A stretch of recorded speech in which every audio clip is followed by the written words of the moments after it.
Our final session for Sagarmanthan, from glass ceilings to open seas.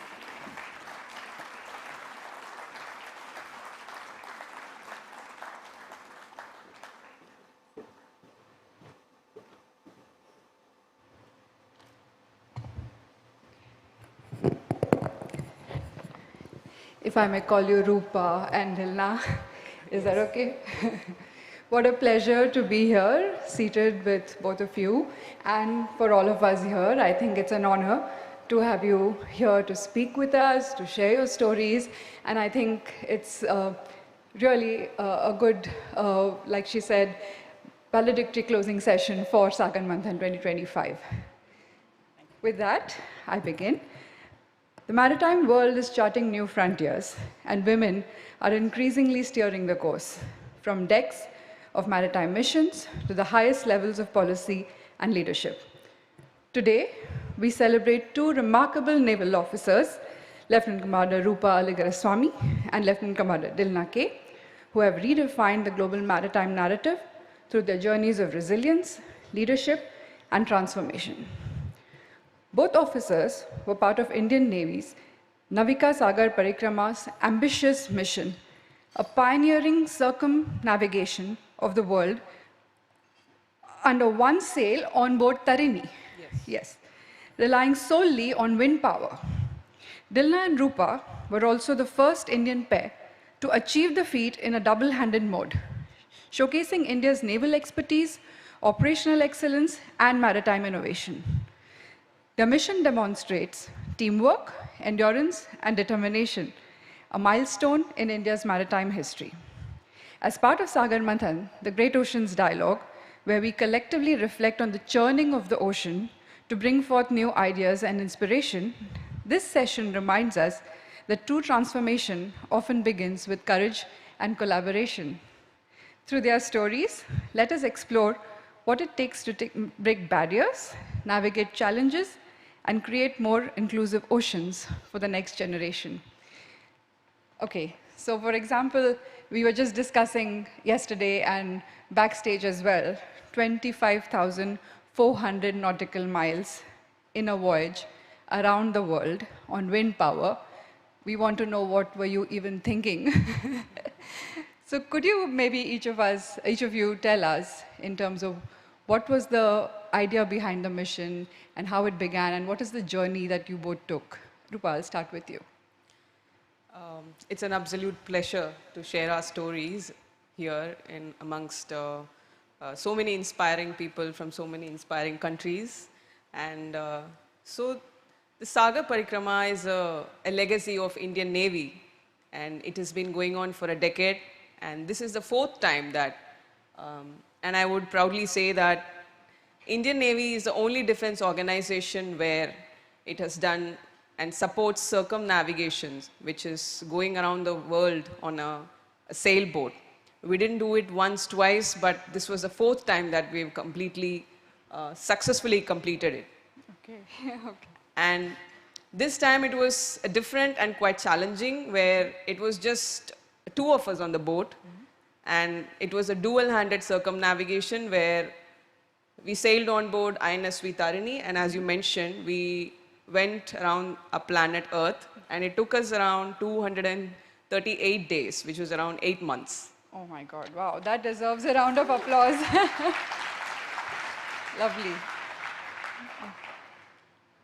So we really wanted to do it because it was a dream of any sailor, I would say, and a very huge opportunity, which they say that the number of people who have climbed Mount Everest is now around 10,000 or 20,000 people, but the number of people who have gone around our world through the oceans, which is almost more than 80% of our Earth, is just around thousands or 2,000. And that too, who have done it short-handed, it's even lesser. And people who have done it alone is lesser than the people who have gone to space. So wow. That's how immense and enormous this kind of a voyage is. Excellent, and the first Indian pair as well. And we wouldn't want to miss this opportunity as well. Okay. Dilna, I'll come to you. So it's a great opportunity which Indian Navy gave us and we did the circumnavigation with 4 stops. The first stop was in Australia, second stop was in Littleton, New Zealand, and third in Falkland Islands, and fourth in Cape Town. So with this voyage, we were able to actually show the power of Indian women, the Indian Navy, the risk-taking ability by sending just 2 of us. And I would say, she has already mentioned that it is the 4th time which is happening, but every time they have make it more harder. The Navika Sagar Parikrama 1 was done by 6 women officers together, and this time it's just 2 of us. So as she said, correct, we didn't want to miss this opportunity, and we were able to prove the entire world that anything is possible if you are dedicated to it. And if you had to describe the journey in one word, what would it be for each of you? For me, it would be humbling. Okay. What about you? Self-discovery.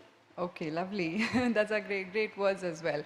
But I'm sure that before you took up this mission and before you took up the previous 3 missions, for getting here where you are today, there was a lot of personal journey or personal discovery that happened even before that. Could you throw some light on what would have gone in your mind when you were preparing for these missions in the first place, or when you even began your career into this maritime industry or naval industry? So, since my childhood, I was into sports and adventures, and I wanted to actually do something challenging, something different, and I always believed that having a goal is very important to move forward in life. And being in sports and in National Cadet Corps, I actually got an opportunity to interact with many personnel who are in armed forces. That motivated me to join the Defense Forces, and it was my 7 years of dream to join the Defense Forces. So after joining in Indian Navy as a logistics officer in 2014, Navy gave an opportunity to go around the world in this mission. And I would say that when we took up this challenge, when I took up this challenge, I didn't have any experience of sailing. I never sailed before. And even I got some punishments in the Indian Naval Academy for not going for the sailing classes. So it was completely new for me. And when I took this opportunity and took it as a challenge, it was very new. And yes, after completing it, I would say it's the biggest achievement which I have done. And I belong to a coastal district in Kerala, in Calicut. And I have, in the entire childhood, I have heard about the stories of the sailing culture we had, the adventures we had.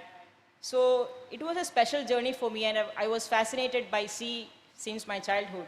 So that's the reason I have chosen this path. Yeah. Okay. Roopa? Like she had mentioned, we both had something in common, which was always to go behind challenges and do something adventurous. And I think that's how we had matched that frequency as well during the journey. And that's how I joined the Indian Navy when my father was in the Indian Air Force. And I think he was definitely an inspiration for me to join the Defense Force. But it was not an easy journey, even in the academy where we are all trained along with the, the male and the female. We are all trained equally in the academies, and it was not very easy to go undergo the training. And preparation for this journey as well was very tough, because a journey of this kind would not just require physical strength, but also the mental strength, where you need to undergo the solitude and all of the mental fatigue when with just the 2 of us on the boat, we need to prepare for sleep deprivation and resources where we are less in resources because we carry food for the entire ocean crossing. So all of this had to be done with a mental fortitude or the mental strength, and there was no guidebook for it. We had to do it on our own and train ourselves, and we did it during our training phase, where we trained for this voyage for around 3 years. Okay. So when you see this journey, there is the route, there is the distance, there is the circumnavigation that you have done. But did you feel somewhere that this was beyond just the experience of just taking that, geographical circle around the earth? Were there any such moments where you felt that, oh, this is beyond all of this, Is there any such experience that you have discovered something new through the journey? So for me, there was a point in the journey where before the journey started, I felt like I was challenging myself and I was going to undergo or try for something, attempt for something bigger. But there was a point where I realized that this was not about just me, but it was about wherever we went, we were looked upon as a country and as an organization, the Indian Navy. So there was one point where I realized that this was beyond me and it was completely about our country and the organization as Indian Navy, and that really changed things for me, where we were contributing for the expedition and how I viewed this expedition. And that was when we had like various challenges. For example, when it was the rounding of the Cape Horn, which is during in the Drake Passage. The Cape Horn is known as the Mount Everest of sailing, where it is known as the most dangerous place on earth with treacherous waters, and it is not used for normal traffic, but only when for touristic purpose when the sea is calm over there. But otherwise nobody goes there. And those were the moments when we felt that, you know, we had a mission with us and a huge responsibility on us. Dilna, what about you? So during this expedition, we had faced many challenges, but sometimes we actually went behind the challenges. For example, reaching the point Nemo, it was not easy for us because we had to take a D route and go to that exact coordinates to become the first Indian Asians and first in the world to break that record, to reach there in a sailboat. So reaching there was never easy for us. We had to get into a storm. We had to head right to the storm so that we can break a record. You can set example for others. So this journey was, it was just, as she said, it was just not about us. It was about the whole country. It was about taking a flag at every point and flying it. So definitely this entire journey was just not about us. It's beyond our the country. Whatever we could do to keep our country's name high, we were able to do it. Right. And Dilna, you also interestingly mentioned the collection of some water samples that you did. Could you tell us more about? We collected 60 water samples across the ocean, including the Pacific Ocean near the Cape Horn, for the National Institute of Oceanography, which they'll be using for further studies. So we're very fortunate to collect those data because we don't have any facility to reach there at that point. So we were actually able to be a part of it and collect those samples and hand over to them.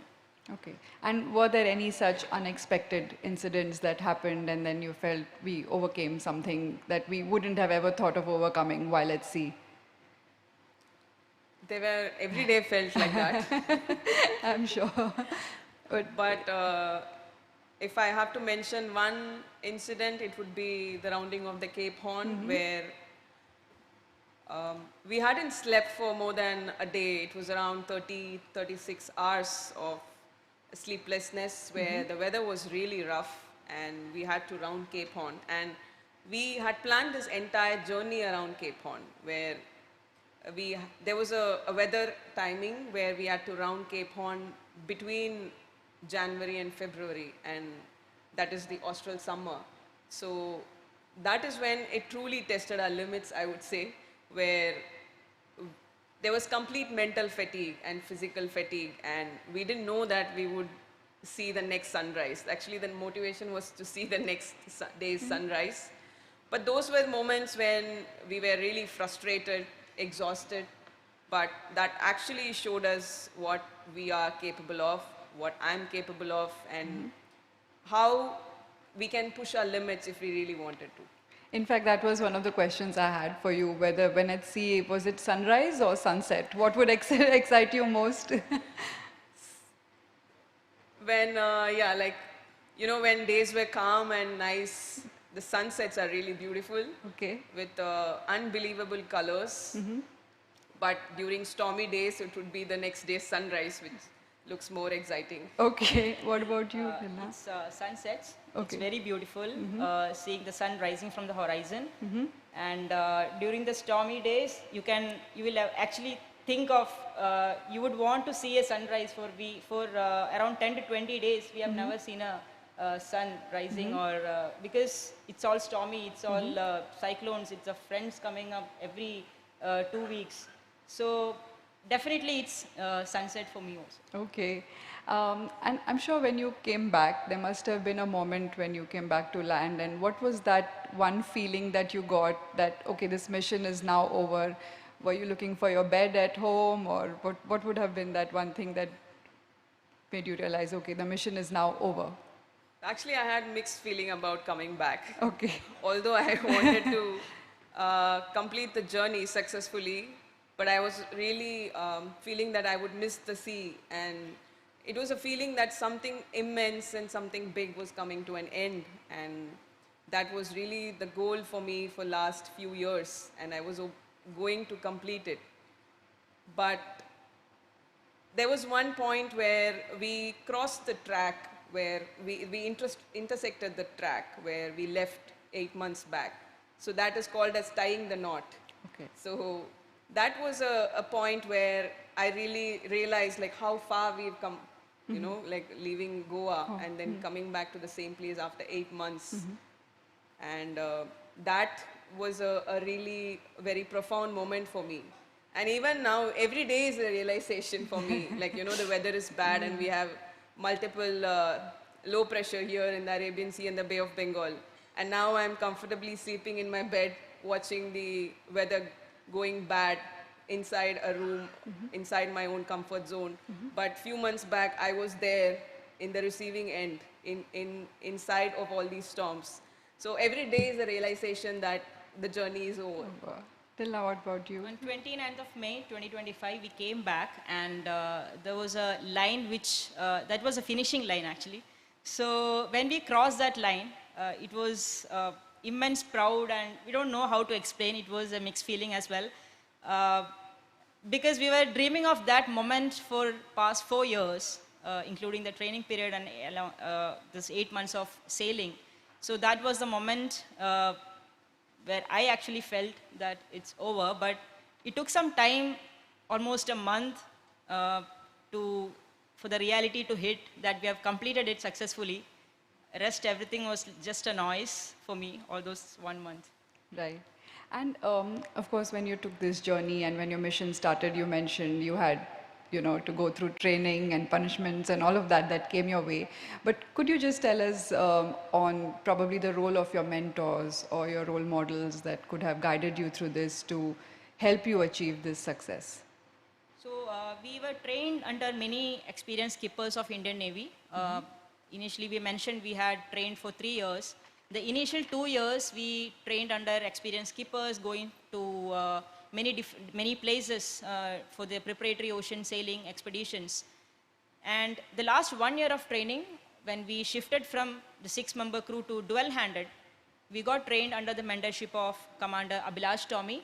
Abhilash Tommy, sir, is a 2-time solo circumnavigator who was a runner-up in the Golden Globe race. So, sir trained us for the last 1 year, and he was guiding us and through the entire journey. And yeah, so the entire Navy was supportive, including the admirals and the senior officers kept motivating us, talking to us while at sea. Even the Raksha Mantri ji also have spoken to us while at sea. That has actually motivated us to a great extent. Okay. And obviously, you all were operating in a lot of demanding operational environments. So, were there any structural barriers or cultural barriers, for that matter, that anything comes to your mind you would like to share about with us at this point? So I feel like while sailing, there's no generally discrimination by the nature, where it doesn't know whether you're a male or a female.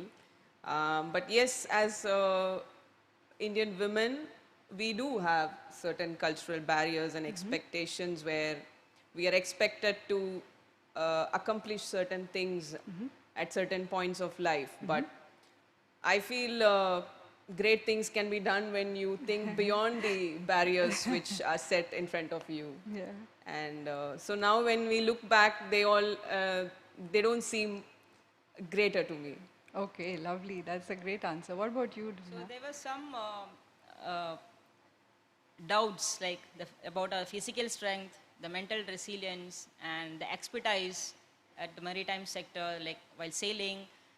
But I would say we were able to cross or prove them even after having all these doubts, because in a boat, it's a manually operated boat where the sails, one weight of one sail is approximately 100 kgs, and it has to be manually operated by both of us with no other assistance. And every equipment in the boat is designed for both men and women in the same way. It will not change as per the gender. And apart from that, I'm a married person. I had a lot of questions from people like, how will you manage both the personal life and your passion? It's not possible. You can't do it. But I had to prove, it was never easy. I had to prove that it is not correct, that we can equally balance both, be it personal life or professional life or your goal.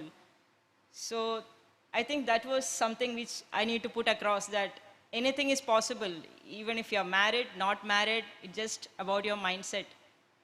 Great. So on that note, would you have any specific advice to, aspiring seafarers or aspiring maritime women who want to enter the maritime industry? I feel there are a lot of opportunities. We just have to look for the opportunities. If we look for the opportunities, we'll definitely get it. And nowadays, we can see in Indian Navy or any maritime sector, like in merchant ships, the women are included everywhere. We are appointed in ships, warships, aircraft carriers.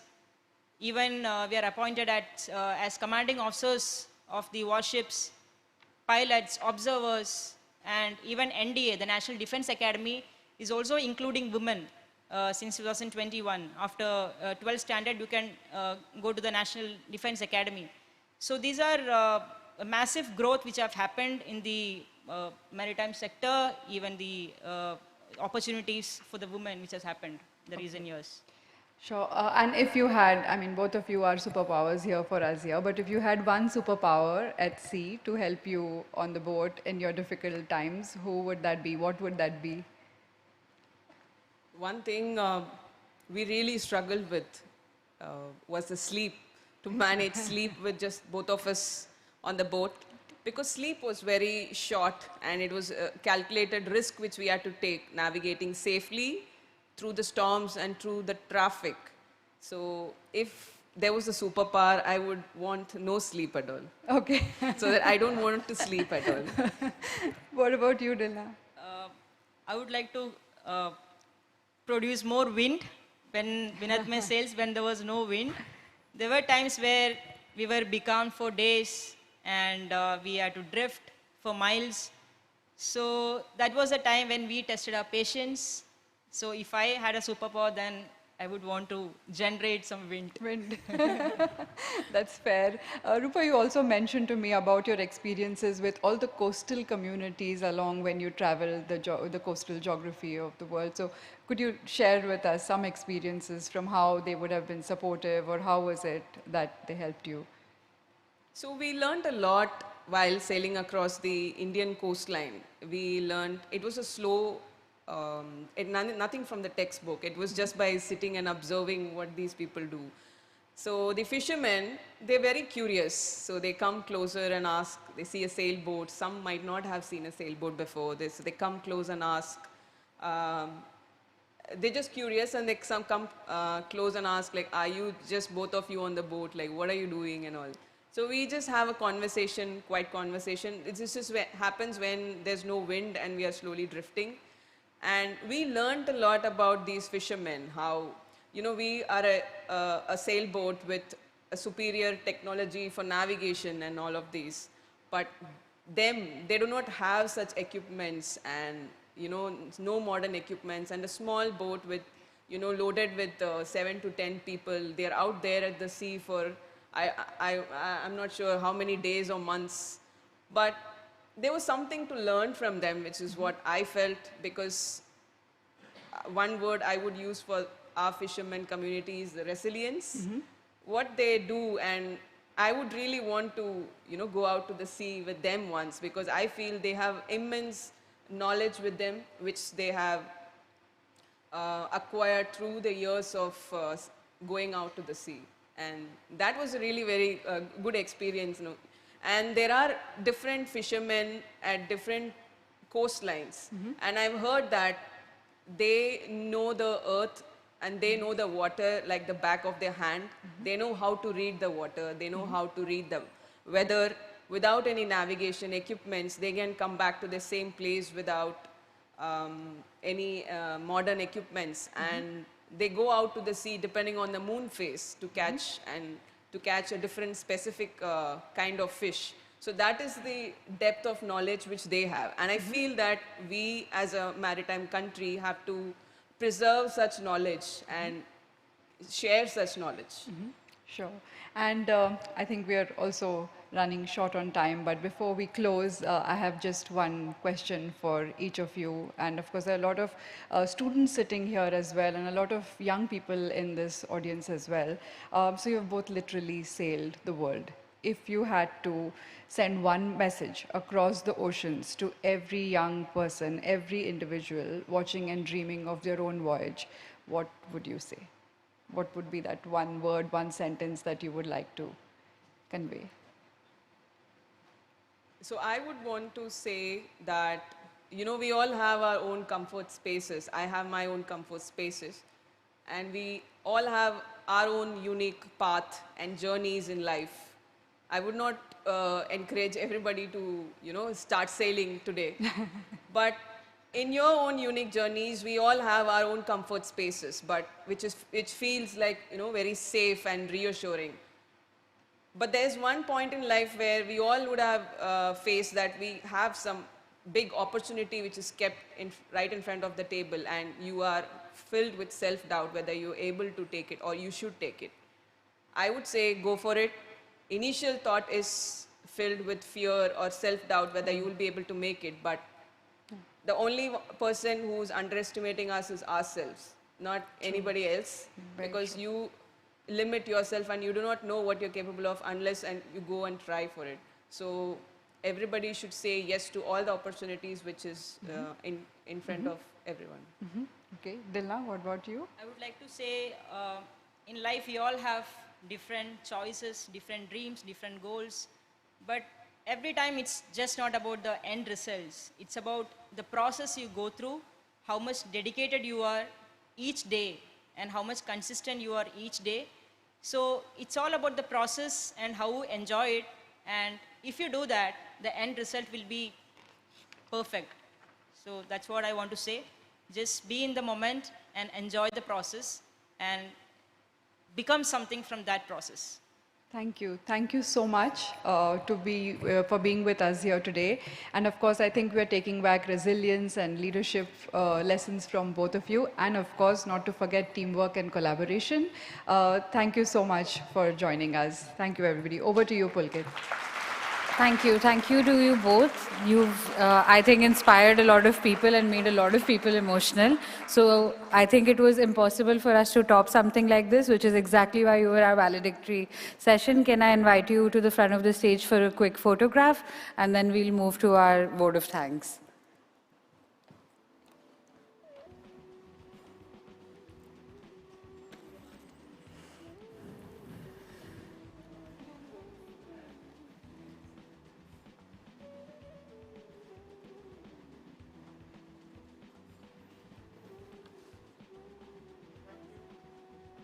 Thank you.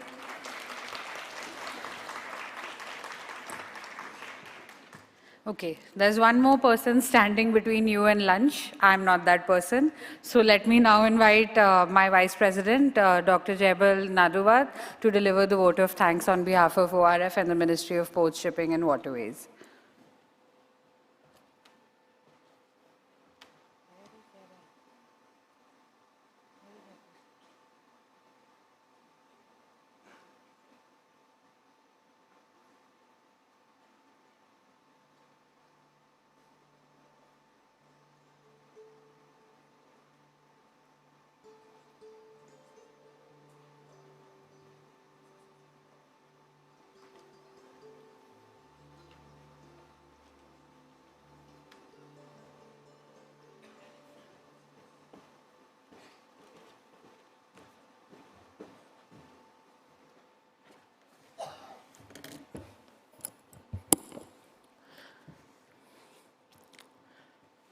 Good afternoon, friends.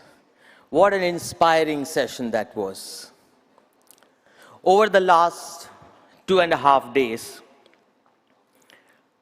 2,000 delegates, participants, and speakers from 66 countries from the far corners of the earth gathered here. They discussed, deliberated, and debated, agreed, and at times agreed to disagree without prejudice as they discussed our ocean commons. From deterrence and decarbonization to digitalization and data security.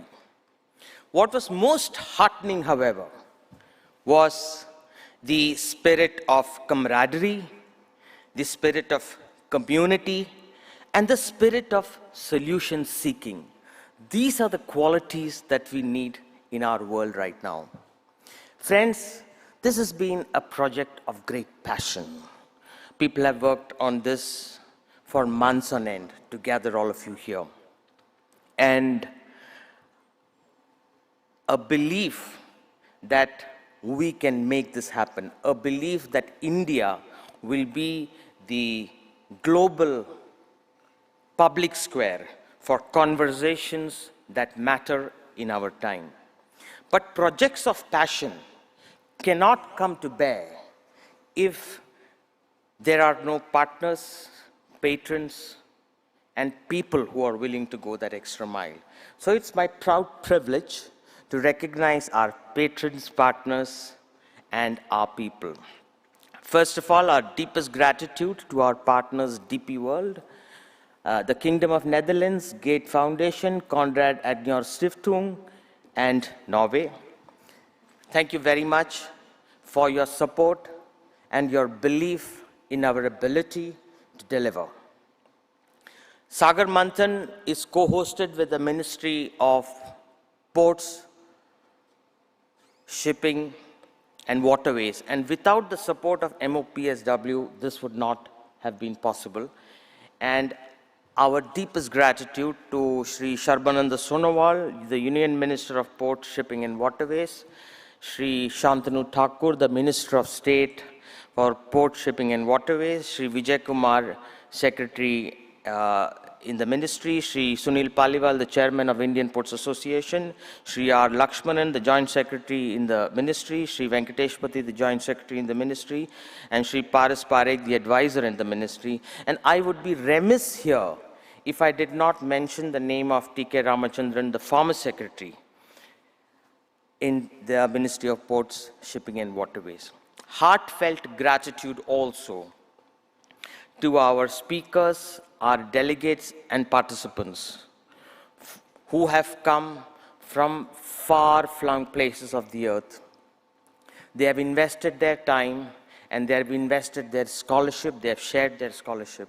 So thank you for your kindness and thank you for your support and inspiring us to do more. We've had over 60 volunteers drawn from different colleges of Mumbai who have worked day and night over the last month to put this together, the volunteer team. And I want to thank the entire volunteer team for going beyond their age and delivering such a fine conference.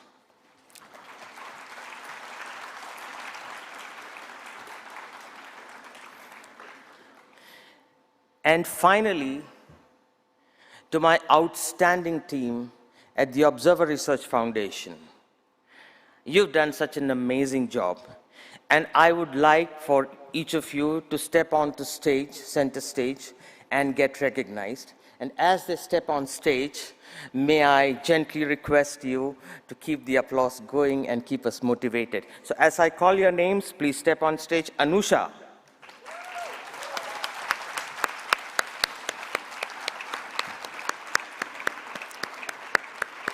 Take a bow. Cressida.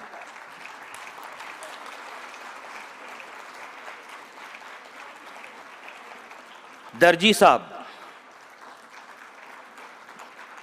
Pulkit.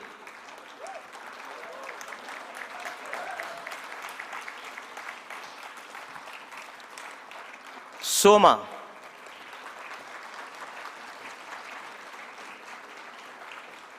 Diya, Naresh,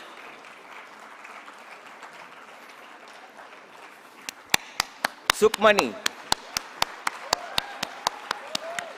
Tanubi, Sauradeep, Veer, Pranjali, Nandan, Purnima, Chaitanya, Anushka, Rahil, Harsh, Dhaval, Sachin, Roshni, Vivek, Mehul, Arjun, Samir Patil, Rishikesh, Ejaz, Roshni, Stellin. Fantastic job, you guys, at the comms counter, but now it's time to come here. Stellin, Anushri, Fiza, Megha, Imtiaz, Mohit, Amir, Abhishek, Kalpit, Ajay, Abhirami, Shubh.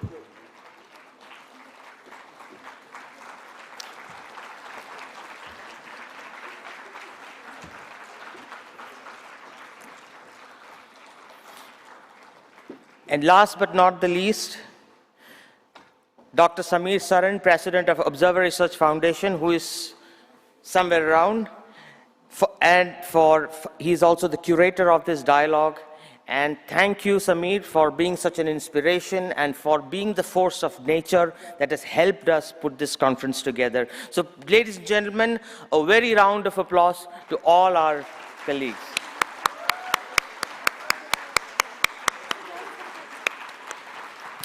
Thank you. And with that, I declare Sagarmanthan, the Great Oceans Dialogue 2025, closed. We look forward to welcoming you again at Sagarmanthan 2026. Until then, good luck, goodbye, and Godspeed. So long.